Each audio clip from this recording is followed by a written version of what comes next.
firman Tuhan. Untuk itu mari kita berdoa.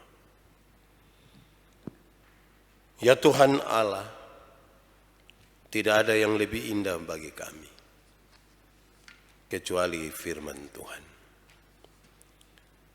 yang akan menjadi bagian yang menolong kami menjalani hidup dan melewati setiap tantangan dan pergumulan hidup. Karena itu waktu di mana kami akan belajar dari firman Tuhan, kami mohon Tuhan tolong kami, supaya kami dapat mengarahkan seluruh hidup kami hanya kepada pemberitaan ini. Daripadanya kami dapat kekuatan. Karena itu biarlah Roh Kudus-Mu mengajar kami mengerti firman Tuhan dan menguatkan kami untuk hidup di dalam firman dan melakukan kehendak firman-Mu. Tuhan, jauhkan semua penggoda pencobaan. Biar dalam damai sejahtera-Mu kami belajar firman Tuhan. Kami rindu pada firman-Mu. Berfirmanlah bagi kami Tuhan, di dalam nama Yesus firman yang hidup itu kami berdoa. Amin. Bapak Ibu Saudara-saudara, di bulan Agustus itu ditetapkan oleh Majelis Sinode Gemit sebagai bulan kebangsaan. Tetapi khusus hari ini tanggal 1 Agustus 2021 kita merayakan hari ulang tahun Gemit Agape Kupang yang ke-52. Kita merayakan dalam situasi terbatas oleh karena pandemi Covid. Tapi kita percaya bahwa kalau kita sungguh-sungguh mengarahkan hidup kita, perhatian kita kepada Tuhan, tidak akan mengurangi apa-apa dari keberadaan seperti hari ini. Semua yang ada di rumah, juga sejumlah sahabat yang ada di sini. Yosua pasal 1 ayat 1 sampai ayat yang ke-9 menjadi bagian pembacaan firman dalam kaitan dengan dua hal tadi. Yosua pasal 1 ayat 1 sampai ayat yang ke-9, perintah Tuhan kepada Yosua untuk merebut tanah Kanaan. Sesudah Musa hamba Tuhan itu mati, berfirmanlah Tuhan kepada Yosua bin Nun abdi Musa itu demikian. Hambaku Musa telah mati. Sebab itu bersiaplah sekarang, seberangilah sungai Yordan ini, engkau dan seluruh bangsa ini menuju negeri yang akan kuberikan kepada mereka, kepada orang Israel itu. Setiap tempat yang akan diinjak oleh telapak kakimu kuberikan kepadamu, seperti yang telah kujanjikan kepada Musa. Dari padang gurun dan gunung Libanon yang sebelah sana itu sampai ke sungai besar, yakni sungai Efrat, seluruh tanah orang Het, sampai ke laut besar di sebelah matahari terbenam, semuanya itu akan menjadi daerahmu. Seorang pun tidak akan dapat bertahan menghadapi engkau seumur hidupmu, seperti aku menyertai Musa. Demikianlah aku akan menyertai engkau. Aku tidak akan membiarkan engkau dan tidak akan meninggalkan engkau. Kuatkan dan teguhkanlah hatimu, sebab engkaulah yang akan memimpin bangsa ini memiliki negeri yang kujanjikan dengan bersumpah kepada nenek moyang mereka untuk diberikan kepada mereka. Hanya kuatkan dan teguhkanlah hatimu dengan sungguh-sungguh. Bertindaklah hati-hati sesuai dengan seluruh hukum yang telah kuperintahkan kepadamu oleh hambaku Musa. Janganlah menyimpang ke kanan atau ke kiri, supaya engkau beruntung kemanapun engkau pergi. Janganlah engkau lupa memperkatakan kitab Taurat ini, tetapi renungkanlah itu siang dan malam, supaya engkau bertindak hati-hati sesuai dengan segala yang tertulis di dalamnya. Sebab dengan demikian perjalananmu akan berhasil dan engkau akan beruntung. Bukankah telah kuperintahkan kepadamu, kuatkan dan teguhkanlah hatimu. Janganlah kecut dan tawar hati, sebab Tuhan Allahmu menyertai engkau kemanapun engkau pergi. Demikian firman Tuhan.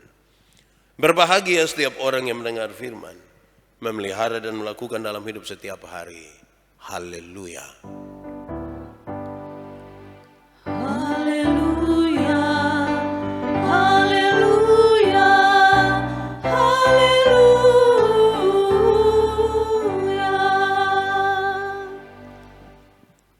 Bapak Ibu saudara-saudara yang dikasihi dalam Tuhan Yesus, Shalom. Selamat pagi buat kita semua, salam damai sejahtera, salam sehat, salam sukacita. Pernahkah saudara-saudara menggumuli sesuatu panjang sekali? Lantas kemudian di saat-saat terakhir itu, saudara mendengar orang bertanya, bagaimana? Terus saudara bilang, tinggal sedikit. Pernah. Saya yakin kita semua pernah.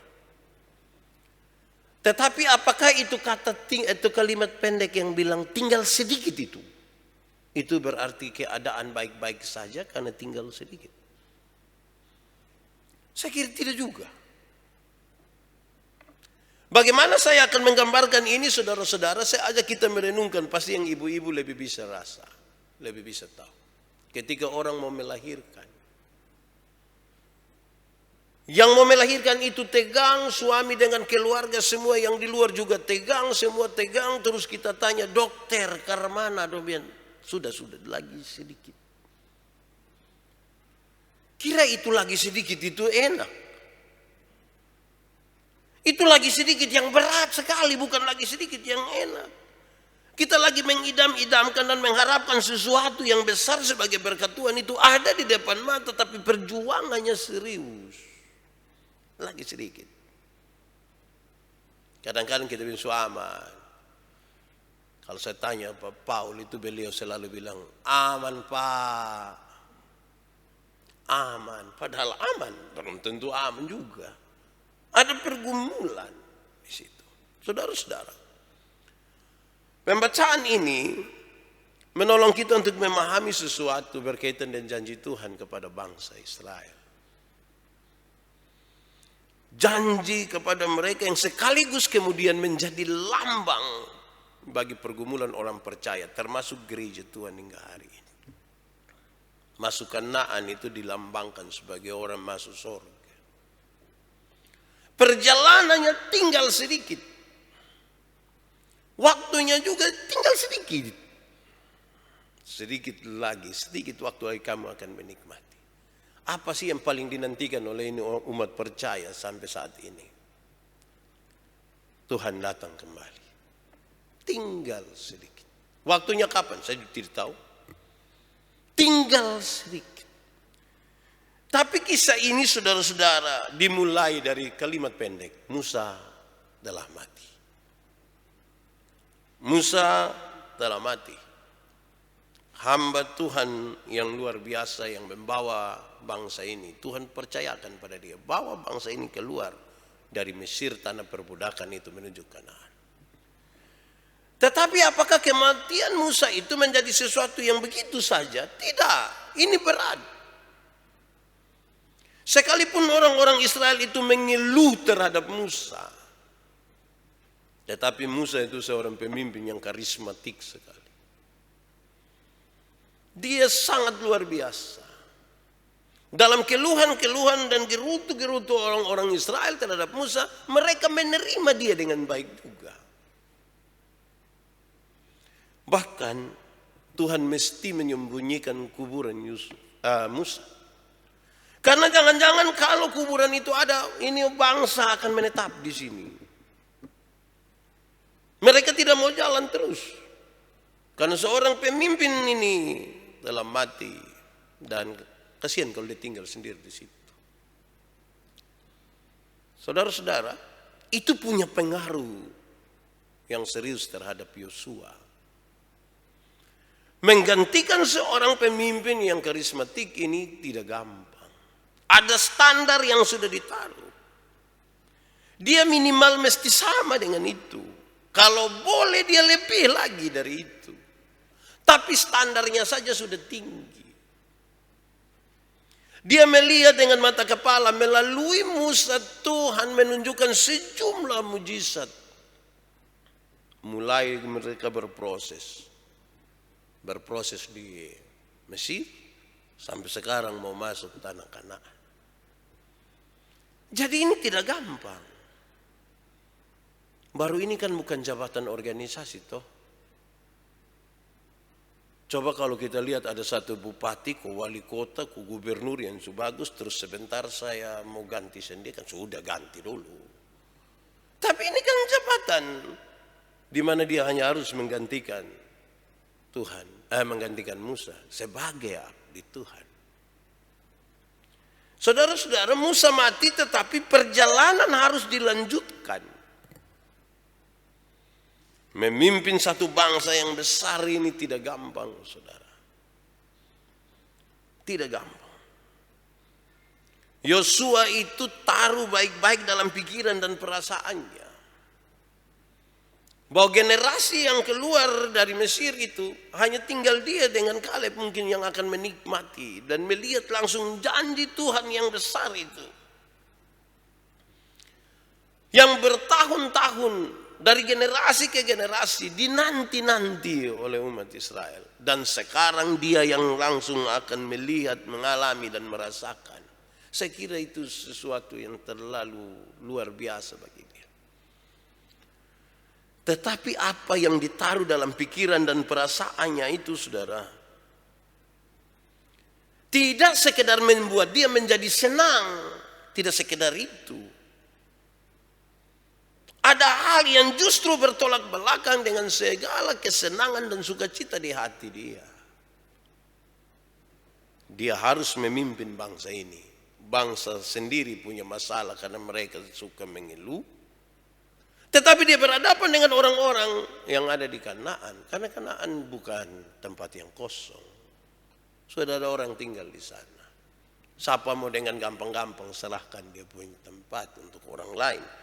Apalagi yang tinggal di Kanaan, mereka tidak memahami maksud-maksud dan janji-janji Tuhan melalui Musa kepada bangsa Israel. Nah, ini jadi pergumulan tersendiri, saudara. Makanya tadi bilang, di awal dari khotbah ini saya sampaikan, tinggal sedikit. Oh, itu tidak gampang. Sekaligus ini menjadi gambaran bagi kita semua. Kedatangan Tuhan sudah dekat. Saya pakai kalimat ini, tinggal sedikit. Tapi kita sementara menggumuli dengan serius sekali. Sebagai pribadi dan sebagai persekutuan. Mestinya di usia 52 tahun ini sebagai persekutuan jemaat, kita merenungkan dalam-dalam, betul-betul merenungkan dengan baik. Apa yang sementara ada dalam hati kita. Berhadapan dengan janji-janji Tuhan. Dan setiap kenyataan yang kita jalani ini. Oh, janji Tuhan itu kan selalu indah itu. Engkau akan, jangan takut, semua aman. Ini kan kita berhadapan dengan janji. Tapi kenyataan ini. Covid saja buat kita pusing. Sejumlah tantangan. Ekonomi menjadi lesu sekali. Ibadah yang analog, perjumpaan ini makin sulit untuk kita lakukan. Saya kira dia tidak akan pulang lagi seperti sedia kala. Ini kita hanya akan menyelesaikan diri dan beradaptasi dengan keadaan ini.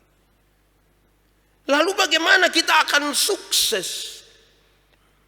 Bagaimana kita akan berhasil? Bagaimana kita akan tetap setia pada janji-janji Tuhan? Saudara-saudara, kita kemudian membaca Yosua pasal 1 ayat 1 sampai 9 yang menunjukkan kepada kita sesuatu yang saya kira penting sekali sebagai prinsip. Kamu mesti kuat. Kamu mesti kuat. Kamu semua mesti berani. Tetapi sekaligus kamu mesti tekun. Kamu mesti kuat. Saya coba untuk menyampaikan begini, saudara. Masalahnya tidak ada di Tuhan. Masalahnya ada di kita. Masalahnya ada di Yosua. Yosua, kamu mesti kuat. Begitupun dia bilang kepada saya, Yandi, kamu mesti kuat. Dia bilang kepada seluruh majelis di sini, kamu mesti kuat. Kepada seluruh jemaat Tuhan, baik jemaat agape atau siapapun yang mengikuti ibadah ini, kamu mesti kuat. Karena masalahnya ada di kita. Yosua, kamu kan pernah optimis, bahkan sangat optimis. Ketika diutus para pengintai pergi ke tanah Kanaan untuk melihat. Dorang tahu persis bahwa tanah itu berkelimpahan susu dan madu. Dorang semua 12 pengintai itu pergi dan sama-sama melihat ada susu dan madu. Terlalu luar biasa itu daerah. Mereka sama-sama melihat bahwa ada orang-orang raksasa, orang-orang tinggi besar ada di sana. Sama-sama melihat. 12 orang ini waktu pulang, yang 10 orang ternyata bilang begini, oi, tidak mungkin. Kenapa tidak mungkin? Negerinya terlalu bagus, tapi orang-orang yang terlalu besar. Kita mau buat apa? Kita tidak bisa. 10 orang bilang tidak mungkin. Tapi Yosua dan Kaleb bilang, tidak, kita bisa. Sekarang Tuhan ingatkan dia, engkau kan dulu pernah optimis. Engkau berbeda dengan 10 orang yang lain. Apakah sekarang engkau mulai takut? Engkau mesti kuat sekarang. Seperti ketika orang-orang melihat segala sesuatu itu tidak mungkin. Kamu mesti kuat dan mengatakan itu mungkin. Tetapi jangan dari dirimu sendiri. Engkau mesti berani. Tetapi sekaligus engkau mesti tekun. Prinsip yang paling pertama ada di situ. Jangan sampai saudara-saudara, karena kalau omong kuat, omong berani, omong tekun itu kan persoalan di dalam. Persoalan iman, persoalan keyakinan kita, persoalan percaya diri kita itu yang sementara ditanya oleh Tuhan. Sekaligus saya bertanya kepada saudara, saudara kuatkah? Ada yang abu-abu saja. Kuat kok, dia bilang. Ais mau karmana lepa. Mau son mau toh. Mau tidak mau mesti kuat. Weh, ini belum terlalu kuat. Ini belum terlalu kuat. Satu saat saya dengan 2 sahabat pelayan, kami berdoa bagi satu orang yang kerasukan setan. Menurut orang yang kerasukan ini, bukan kerasukan, ada setan masuk di dalam dia ini. Cukup lama. Dan setiap kali berani ada orang berdoa kasih dia, menurut kisahnya, nanti itu orang mati. Sudah 6 orang mati. Sekarang kami 3 datang sebagai orang yang nanti dianggap sebagai orang ke-7. Waktu dia cerita semua, terus begini, saya bilang kakak, kalau begitu kita berdoa. Dia bincang, dia kisah bagaimana 6 orang mati kalau berdoa. Tapi kan saya bayangkan begini, pasti tidak secara kebetulan Tuhan membawa kita ketemu dengan dia, terus dia bercerita. Apalagi yang bisa kita buat? Dan yang bisa kita buat berdoa. Pas saya mau berdoa, saya tanya saya pun teman, kita berdoa. Yang satu bilang,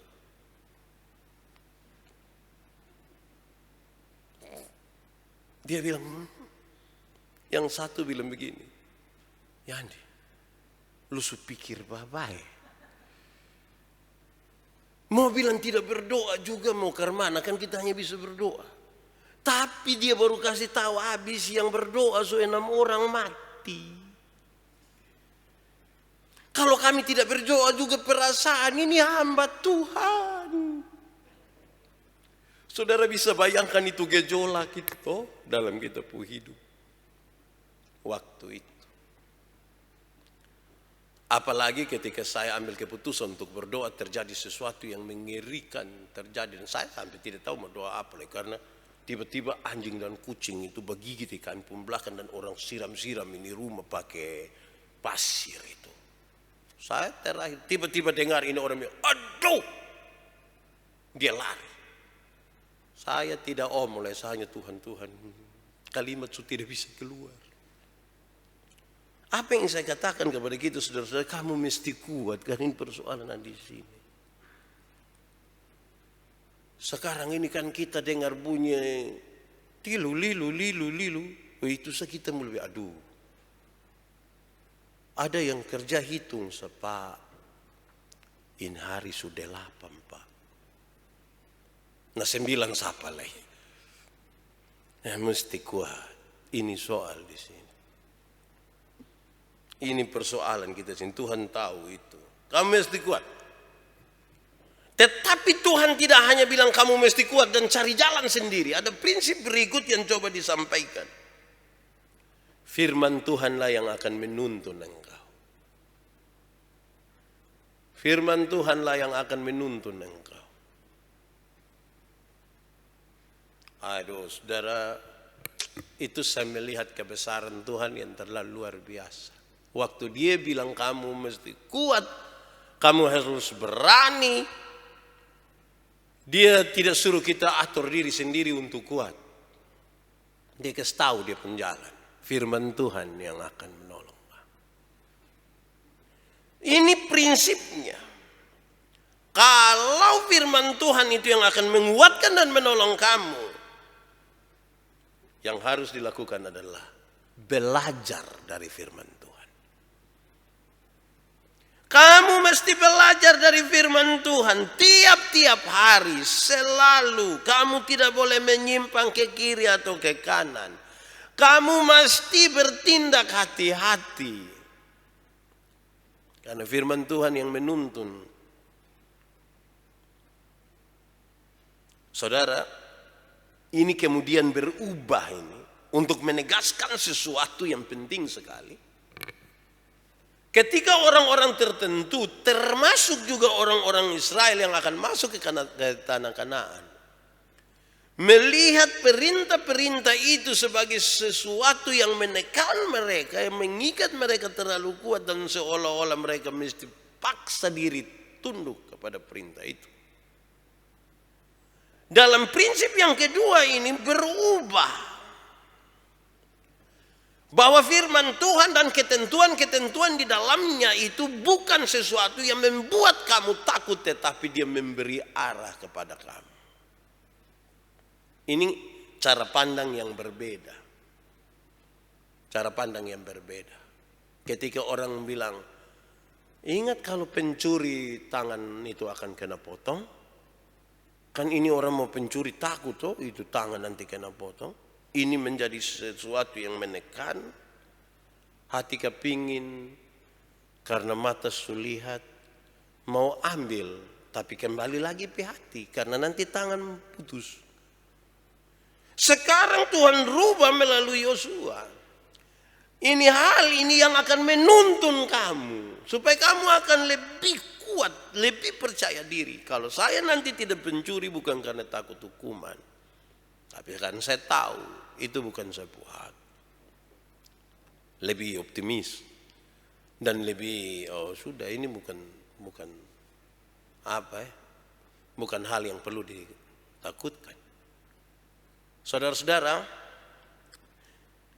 saya bayangkan bahwa ternyata hal-hal yang bersangkut paut dengan ibadah, bersangkut paut dengan iman kepada Tuhan, oleh jemaat-jemaat dan mungkin juga oleh hamba-hamba Tuhan itu dilihat sebagai sesuatu yang harus dilakukan. Kalau tidak nanti kita susah ini. Ini barang sudah jadi sesuatu yang menekan malah.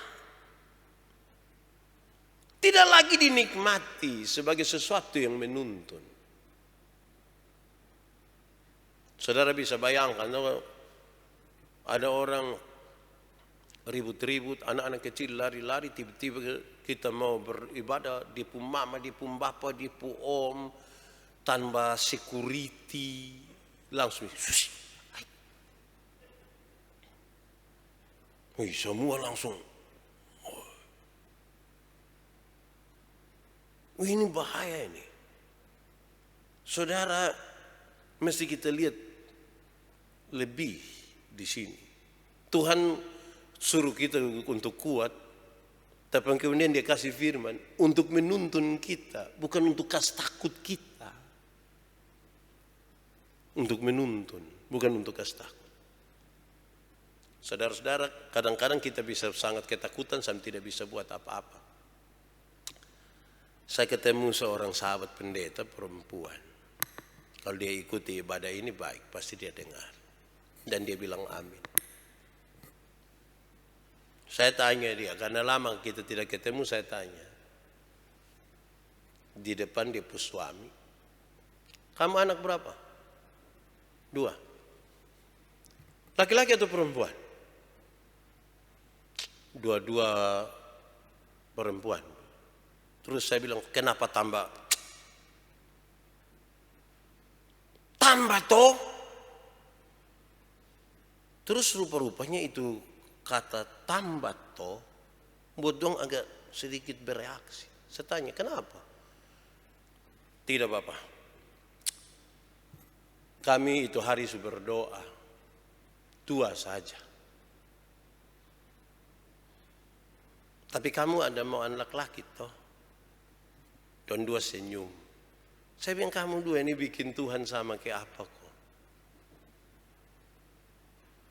Makanya jangan terkurung di apa yang kita katakan sendiri. Kan Tuhan lebih besar dari apa yang kita pikir. Kamu 2 diam-diam di situ. Kamu 2 diam-diam di situ kok saya berdoa. Lewat dia waktu beberapa bulan kemudian dia telepon, Bapak Pendeta. Iya. Adekku, adek su ada. Saya su tahu. Saya sudah tahu, Bapak tahu. Saya sudah tahu, tadi kita doa habis, saya ibu sudah di belakang pintu, kau bilang, saya sudah tahu. Saudara-saudara, saya hanya mau ajak kita semua hari ini untuk melihat bahwa firman Tuhan itu bukan cambuk yang memukul, tapi tongkat yang menolong.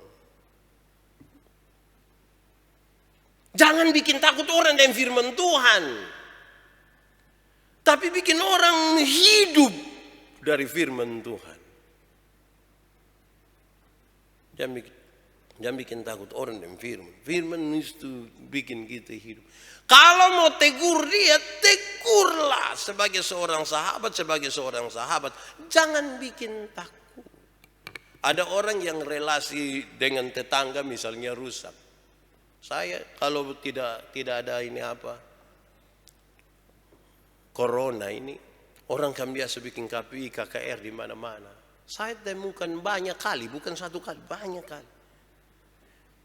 Dia dengan dia pun tetangga bermasalah. Dia bikin KKR dekat Don 20 rumah. Terus dia ambil tema itu yang datang saya khotbah. Habis dia kasih tahu saya, Pak Pendeta, khotbah tadi pas. Kenapa Pak? Kenapa mana? Rumah sebelah. Lu tidak omongin dia, lu pakai saya, pakai firman ini untuk hancurkan dia. Saudara bayangkan ini. Kita sudah bikin ini firman, ini dari sesuatu yang hanya untuk bikin takut. Sekarang rubah, untuk sukses, untuk masuk ke tanah terjanji itu firman Tuhan yang akan menuntun. Firman Tuhanlah yang akan yang mendukung kita, memberi arah supaya kamu bertindak hati-hati, bukan untuk kamu ditakut-takuti. Kita pun anak yang masih kecil baru angkat pisau atau pemantik mau pemantik, jangan. Dia pun rasa ingin tahu itu sangat besar toh. Jangan, karena nanti ada risiko di situ. Itu yang harusnya dipakai. Walaupun ada orang tua dan yang biar luka kau rasa dulu. Memang ada orang tua begitu. Untuk itu anak bilang coba apa rasa duluan. Dia bawa pisau ke bapak bagian duluan, kan tidak bisa. Nah saudara, dari firman Tuhan sekarang dilihat dengan cara pandang yang berbeda. Setelah melihat itu dengan cara yang berbeda, prinsip ketiga ini menjadi penting sekali. Dan karena itu kamu mesti percaya dengan sungguh-sungguh. Bukan lagi percaya asal-asal. Kamu mesti percaya dengan sungguh-sungguh. Kamu pernah lihat Yosua? Itu ada tanah yang bagus di sana, negeri yang baik di sana. Kamu pernah lihat, sudah lihat di mata kepala sendiri. Ini janji yang saya sudah sampaikan kepada nenek moyangmu. Dan sekarang akan segera terjadi. Kamu mesti kuat sudah. Firman Tuhan yang akan menolong kamu. Dan karena itu kamu butuh percaya dengan sungguh-sungguh. Nah, percaya di sungguh-sungguh ini yang bikin kita kadang-kadang agak terganggu sedikit. Karena tidak bisa dan tidak gampang orang bisa membangun keyakinan dan kepercayaan yang sungguh-sungguh. Tapi memang untuk kepercayaan yang sungguh-sungguh harus melewati satu dilema. Yang kedua tantangan. Dilema nih, Iko begini. Tapi tantangan juga. Itu baru bisa buat kita percaya dengan sungguh-sungguh. Kalau tidak melewati itu bagaimana kita bisa sebut diri percaya dengan sungguh-sungguh? Saudara, khusus di ayat 9 karena ini yang akan menjadi bagian kita paling tidak dalam perayaan 52 tahun ini. Saya baca ayat 9. Bukankah telah kuperintahkan kepadamu, kuatkanlah dan teguhkanlah hatimu? Dia pakai tanda tanya di situ. Jangan kecut dan tawar hati sebab Tuhan Allahmu menyertai engkau kemanapun engkau pergi. Ada janji Tuhan seperti tadi, persis. Tetapi janji Tuhan ini diformulasikan kembali dalam sebuah perintah untuk direnungkan. Yosua, bukankah sudah kuperintahkan kepadamu? Yosua, tolong ingat kembali, tolong dengar kembali. Tolong bawa kembali engkau pun pikiran, perasaan semua untuk dengar, untuk lihat, merenungkan kembali. Bukankah itu hari Tuhan sudah pernah bilang?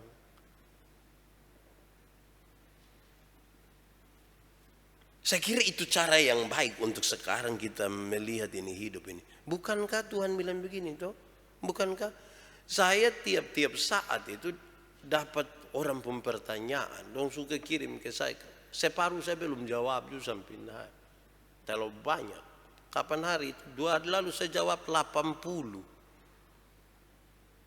Saya rasa ke saya hebat.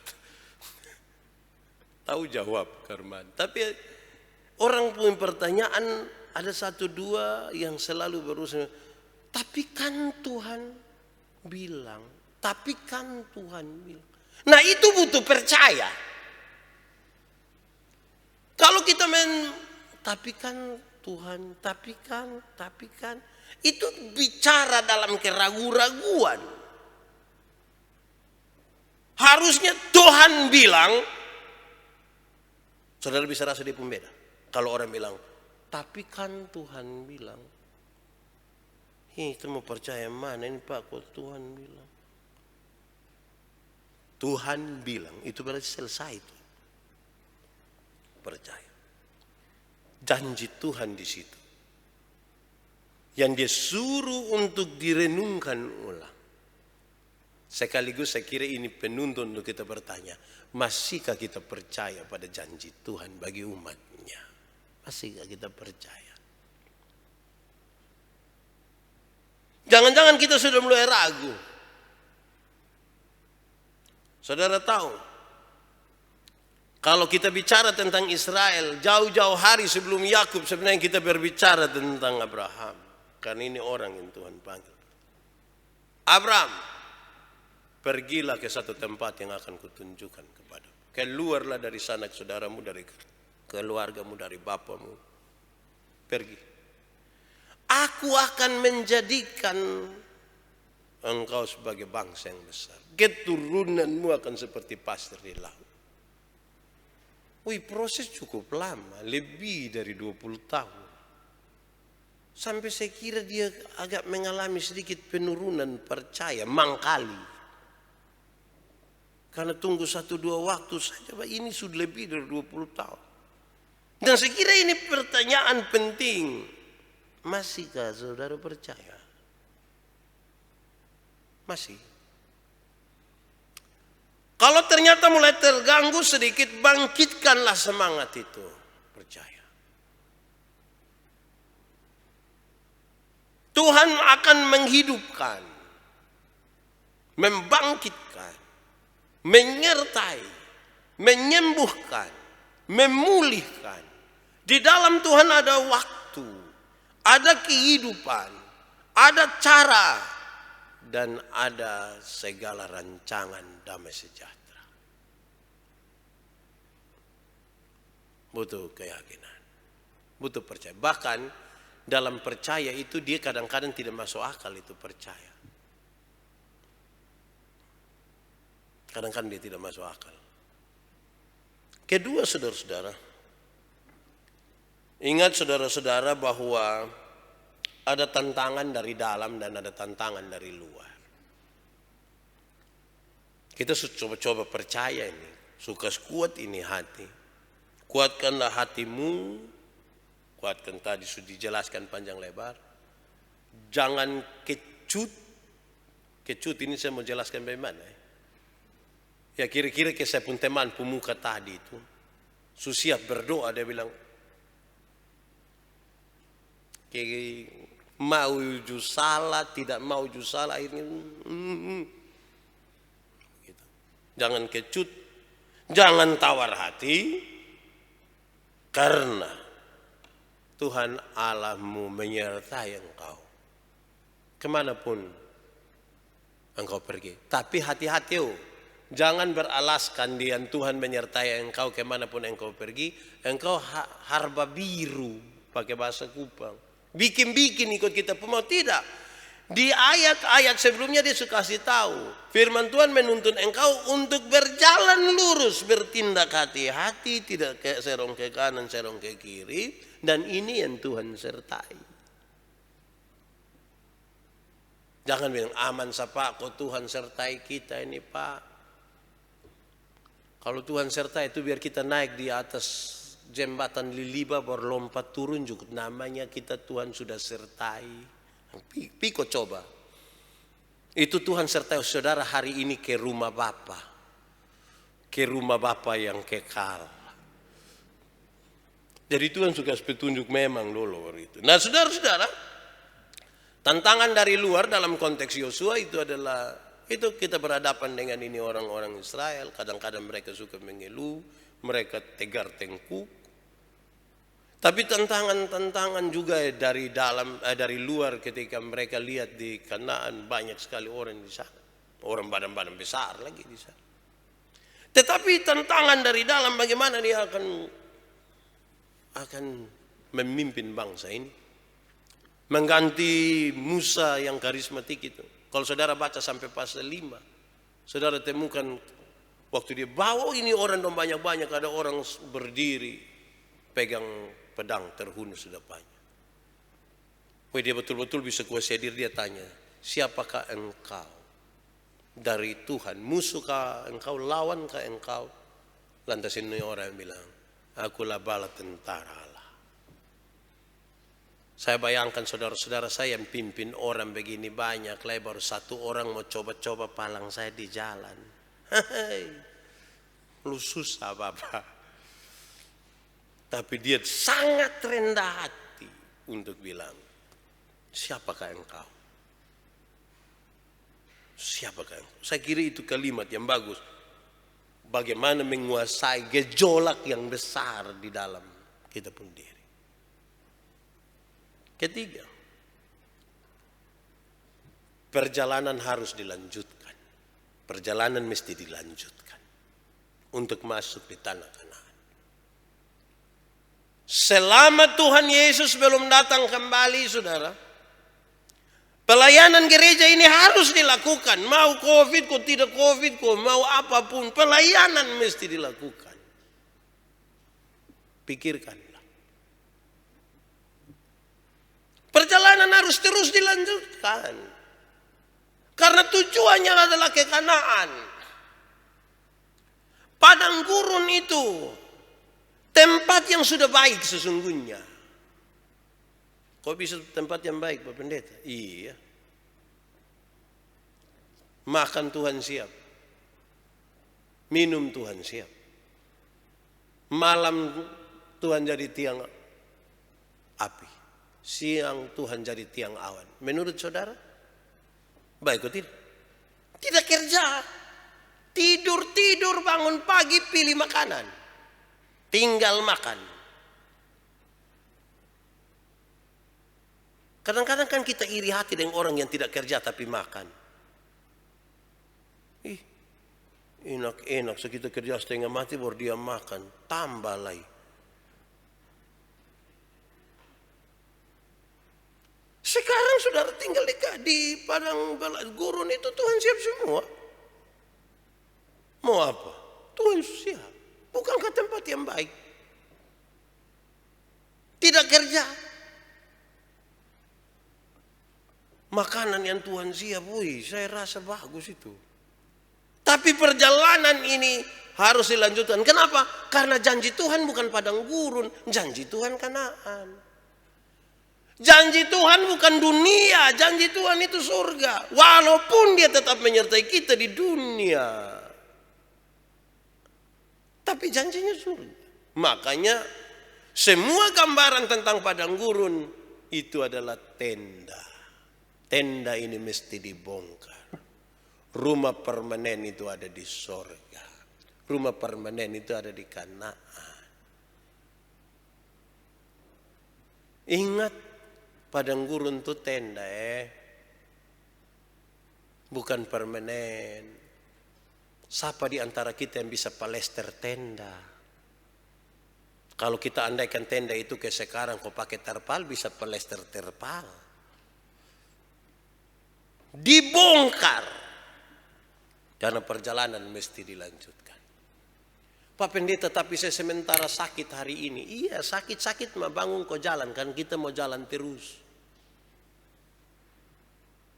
Saya pulang satu saat dari Rote menuju Kupang. Pas naik ini kapal tiba-tiba saya sakit. Oh, ini pikiran ini. Kapal baru mau jalan, tapi saya rasa sakit sekali. Butuh sampai Kupang itu 2 jam, itu baru di pelabuhan. Belum lagi ini oto yang nanti bawa saya ini sampai di rumah sakit. Berapa menit lagi? Belum lagi kalau ada macet lagi. Belum lagi saya pisah pasien yang ke 90 misalnya. Tapi ini harus dilakukan. Harus ambil keputusan mau jalan terus kok berhenti di sini, turun di sini atau di sana. Saya jalan saja. Saya jalan. Rasa sakit yang tidak bisa.